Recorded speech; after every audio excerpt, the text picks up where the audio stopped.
Hello, good morning mga kanyokers no. So, for today's vlog na to karon mga kanyokers kay nada ko'y pambot na pambot nga baligya mga kanyokers no.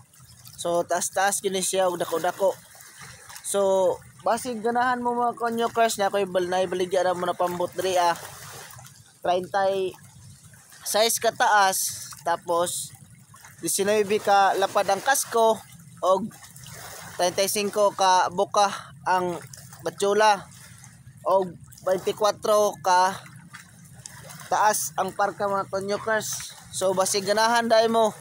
So sa nangita diha og pambot no. So naay pambot diri ang baligya nato. Na ato lang sabutan og pilay presyo og gan makauyon mo. So mo din ni siya nga pambot mga konyokers oh. So sa nangutan na nganoy baligya. So baligya na mga konyokers kay di naman may nakapanagat mga konyokers no. So mga managatay diya so kasi ganahan mo ay baligya na ang pambot diri oh. Comment lang mo sa comment section kay sabutan na to ang presyo kasi kauyon mo mga konyokers og diri lang tataman. Thank you for watching mga konyokers.